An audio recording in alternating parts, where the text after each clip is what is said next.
how Yes. can we be sure if the video that is going to be presented before the committee is totally unedited? We will... Knowing this person who has a lot of criminal records, Mr. Well, Chair. we will seek the expertise of the PNP Anti-Cybercrime Group. Alam nila yan kung yan ay pinagputol-putol o unedited yan. So, yung buong recordings mo, okay lang sa'yo kung papuntahin ko sa'yo yung PNP Cybercrime Group para to retrieve the recording. If it's okay with you. Your Honor, Your Honor, ay parang hindi naman po maganda yung sinasabi ni ni Senator Jinggoy Estrada patungkol sa akin. Para namang ako talagang hinuhusugahan, ako'y may kaso pa lang at hindi pa napapatunayan sa hukuman. Hindi kagaya po ang ating butihing senador na-convict na po. Ay, wag naman po. Alam mo, Mr. Morales, alam mo, Mr. Senator Morales, Jinggoy, please. huwag mong pakikalaman yung kaso ko. Problema ko yun. Yung kaso mo ang ayusin mo. Your Honor, ang kaso ko po, Your Honor, hinaharap ko naman po. Please, at ako hindi Order. Please, silence. Una, Mr. Morales, please do not question Senator Jinggoy dahil trabaho niya yan bilang senador at vice chairman ng committee na magtatanong sa iyo. Pero kung sinasabi mo na nasaktan ka dahil ikaw akusado ka pa lang, siya konbiktado na, tapos pinapalabas na masama ka, well, that's your opinion. Please, kasi insulting yan on the part of this committee. Hindi lang sa person ni Senator Jinggoy, pati ako as chairman, para bang harap-harapan, pinapahiya mo yung committee. Ako, I'm just advising you. Hindi ako galit sa'yo, just giving you a piece of advice.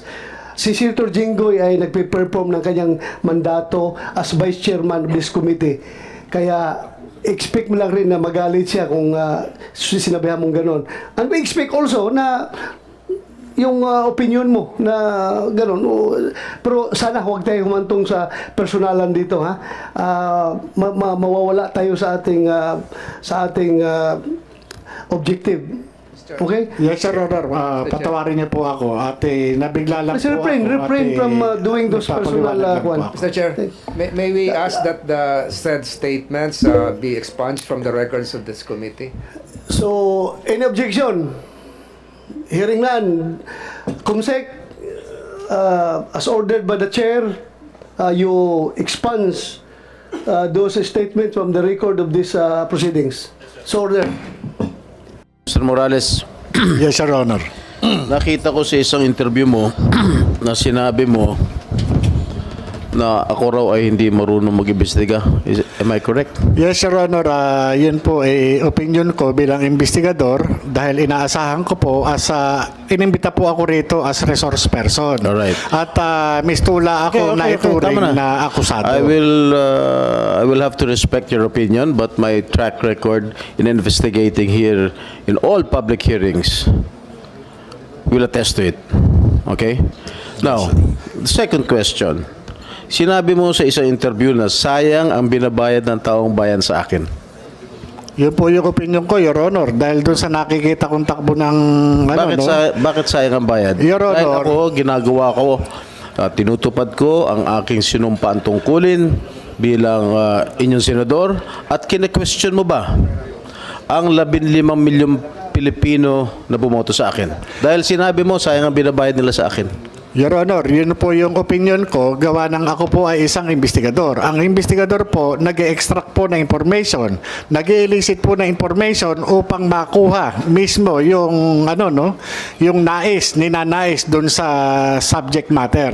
Kagaya po ng ginagawa natin ngayon. Ako po ay nagsasalita lang bilang sa aking opinion at bilang doon sa aking karanasan bilang isang investigador.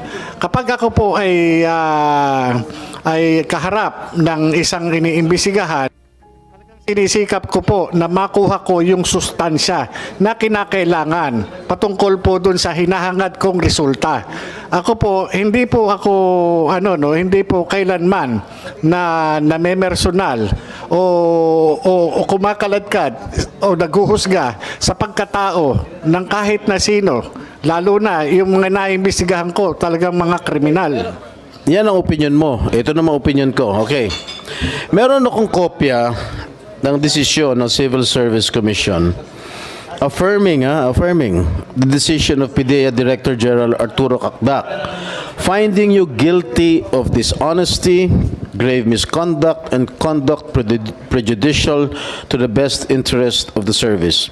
The Civil Service Commission ruled that, and I quote, "It is undeniable, based on Morales' admission, that he concealed or distorted the truth about factual circumstance of the arrest of Chua and Miao. Morales' earlier statement that the arrest was a result of a lawful arrest and later, take note, retracted the same is telltale proof of dishonesty. His action, among others, of planting evidence is likewise an act of dishonesty because it is contrary to the fact that no illegal drugs were seized nor under the possession of the accused." Ang desisyon nito ng Civil Service Commission ay kinatigan ng Korte Suprema noong January 20, 2016. Doon po sa kaso na yun, ikaw mismo ang umamin na you have planted evidence. Paano ka namin ngayon paniniwalaan sa mga sinasabi mo? Hindi nakapagtataka, gawa-gawa mo din ang mga alleged leak documents. Ano po masasabi niyo, Mr. Morales? Your Honor, hindi ko po makita yung relevance ng sinasabi niyong desisyon ng Civil Service Commission.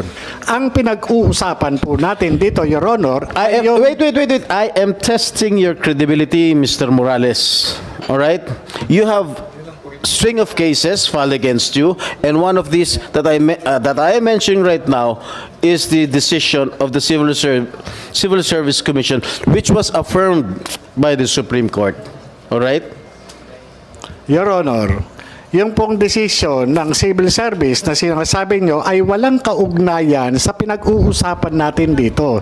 Ang pinag-uusapan po natin dito ay yung investigasyon po na ginawa ko noong 2012. Bakit ka lumilihis sa mga katanungan ko? Huwag kang lumihis! No, Your Honor, hindi po ako lumilihis. Sapagkat ang pinag-uusapan po natin... Is it true that you planted evidence?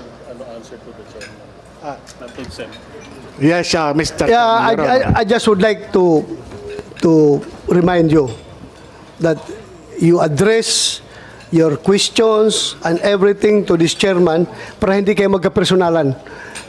Yes, Please Your Honor. address through the chairman para hindi masyado init yung Don't usapan evade niyo. my question, Mr. Morales. Continue. Is it true that you planted evidence?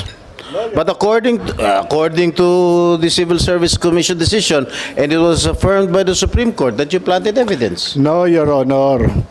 At yung... You mean to say that you disagree? Of course, you will disagree to with the decision of the Civil Service and the affirmation of the Supreme Court. How can you disagree with the No, Your decision of the Honor, Supreme hindi Court? po yan yung istorya, Your Honor. At ito, Your Honor, yung sinasabi nyo to discredit my credibility, Your Honor. Ang pinag-uusapan dito, ang issue, Your Honor, is yung pagiging investigador ko. Hindi po ako akusado, Your Honor. Mr. Chairman. I am not discrediting your... I am testing your credibility. Huwag kayo magsabay magsalita. Dapat pakinggan mo kung magsalita si Senator Jinggoy sa kakasumagot. I am testing your credibility. Pinapangunahan mo eh. Sinasabi mo, I am discrediting your credibility. Kung meron man. Your Honor, sa umpisa pa lang nung magmula nung dumating kayo dito sa hearing, Mr. Chairman, ito na yung naging experience ko, Your Honor, Mr. Chairman, dito sa Senate investigation.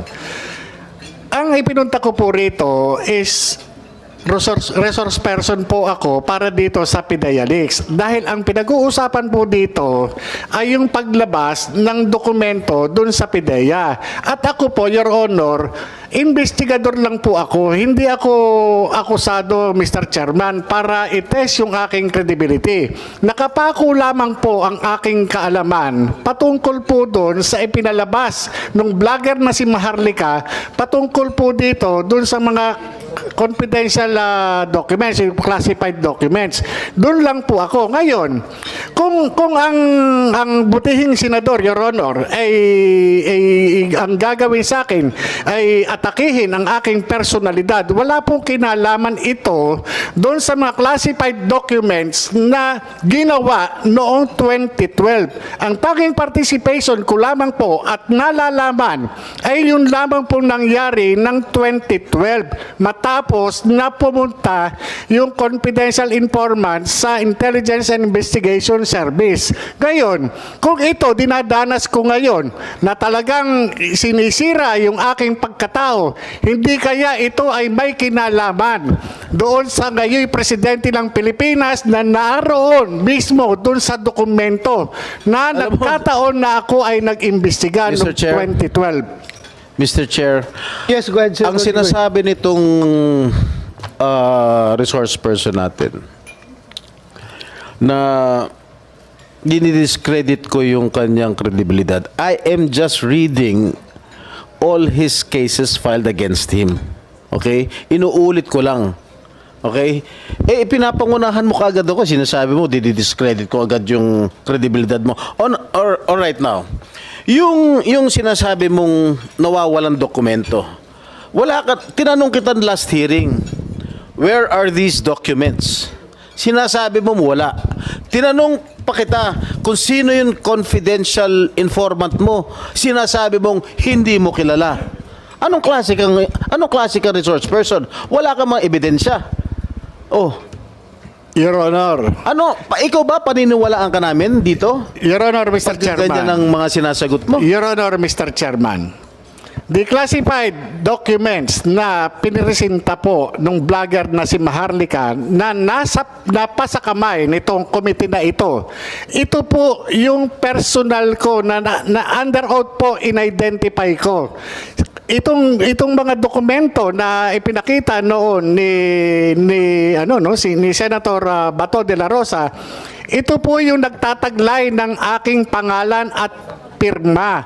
At doon din po sa dokumento na yon ay in-identify ng PIDEA na sasakyan ng PIDEA, na mga kawani ng PIDEA yung mga nandun at opisyal na sasakyan ng PIDEA yung naandun.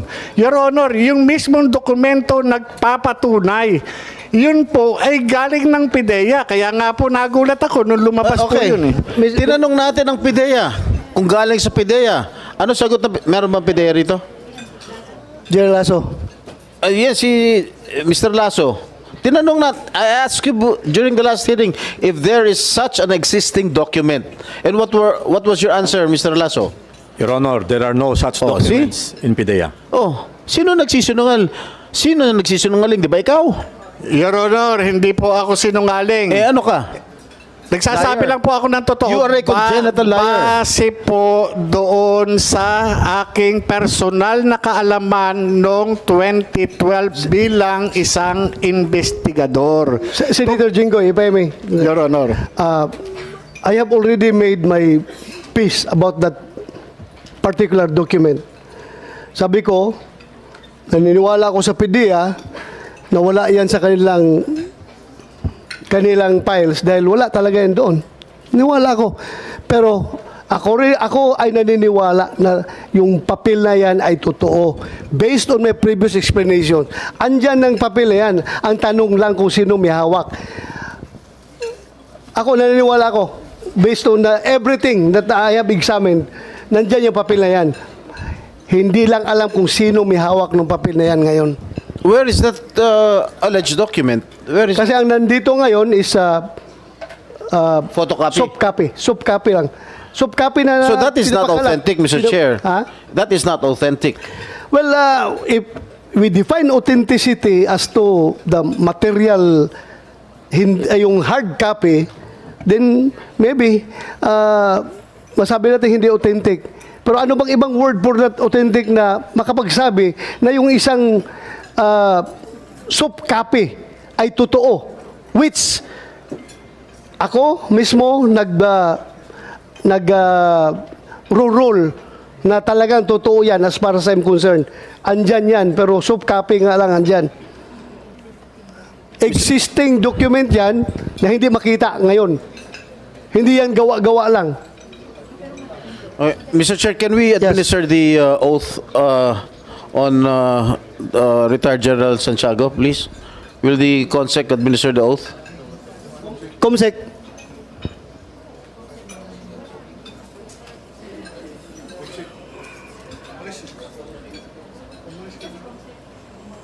Comsec.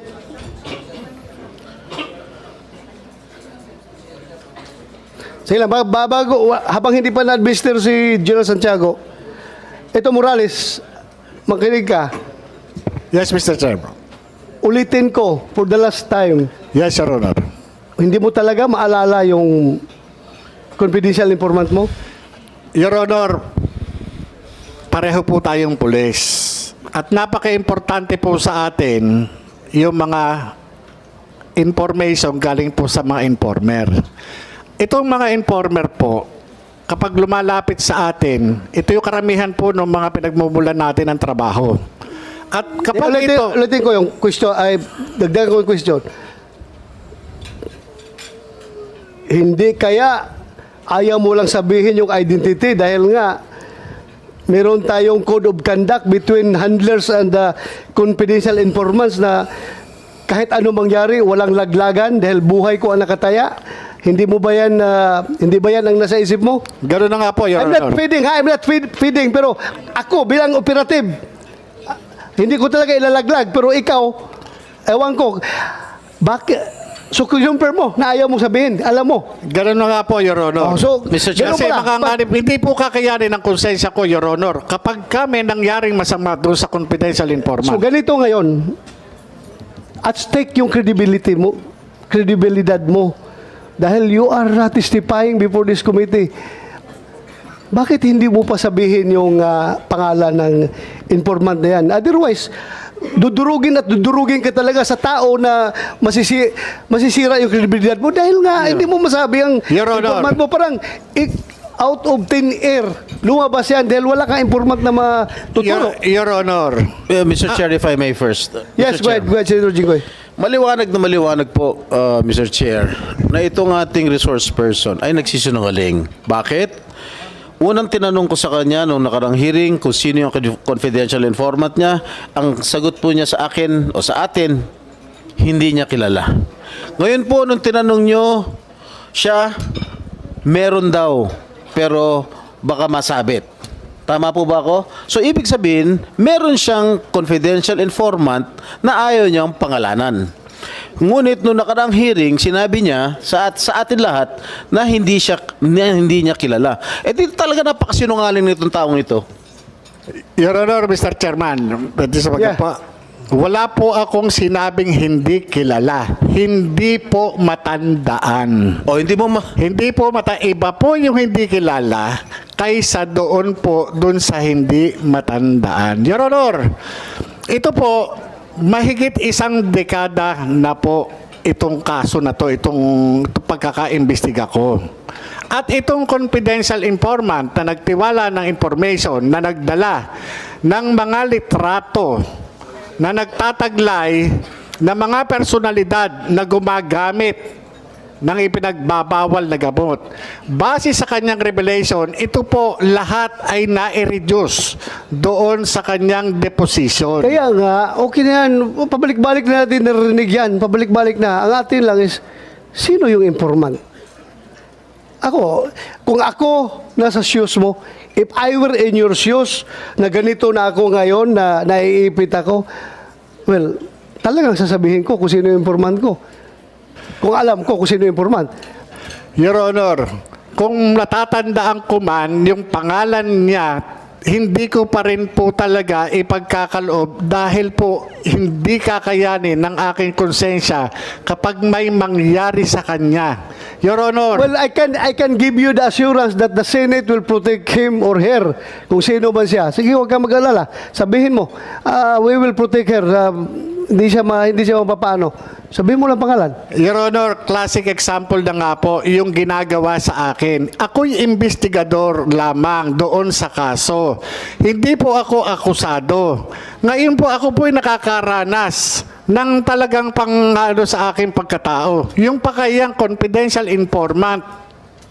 Ako nga po mismo, naano lang ako dito eh. Investigador lang ako, Your Honor. Tumanggap lamang po ako ng information. Andyan na tayo, Morales. Agent Morales, andyan na tayo sa sitwasyon na yan. Andito na lang tayo, lahat-lahat. Nangyari na yung mga dapat mangyari at hindi dapat mangyari. Pero your question is, your credibility is at stake here kung hindi mo maibigay yung pangalan ng informant. I am giving you a piece of advice. Sabihin mo na lang yung pangalan ng informant mo para hindi na masabi na gawa-gawa mo lang yan. Your Honor, hindi ko po hawak ang inyong pag-iisip. Ako po'y nandito dahil doon po doon sa paglabas ng dokumento na inilabas ng vlogger. Ako po ay sumulat sa PIDEA para magkaroon ng investigasyon upang patotohanan na wala akong kinalaman sa paglabas. At sabihin sa kanila na itong dokumento na ito ay ako yung nag-imbestiga. Tungkol po dito, ako po yung nag-imbestiga. Ngayon po, patungkol po dyan sa confidential informant na yan, ay patawarin niyo po ako. Kasi po, ito po yung hindi po kakayanin ng konsensya ko kapag may mangyari doon sa confidential informant na mahigit isang dekada na po na hindi ko siya nakita. Okay, ito may nakarating sa akin information galing from other former PDEA agents. Ayaw lang niyang humarap dito sa hearing. Sabi niya, alam daw niya yan dahil sila daw nakahuli nung informant na yan. Ako, just what I received, isi-share ko lang sa'yo. Ang pangalan ng confidential informant na yan na naglaglag dyan kay Marcel Soriano ay yung anak-anakan daw ni Marcel Soriano na ang pangalan ay Ian. Ngayon, yung Ian na yan, patay na. Patay na. So, ang hirap nito mag-trace kung sino yung mga tao na binanggit. Dahil puro patay na yung mga nagbanggit. Yung Ian na yan ay dating trabahante doon sa... Again, alam ko, lumabas rin ito sa vlog ni Maharlika, pero direkta pumunta sa akin yung agent, yung former PDEA agent, nagsabi sa akin. Pero I'm not taking his statement hook, line, and sinker. Kaya sinare ko lang sa'yo na iyan daw yung hinahuli na naglaglag dyan sa activities sa kundo ni Marcel Soriano. That's fair information. Hindi ako naniniwala. Kaya sinare ko lang sa committee na ito para for you to evaluate.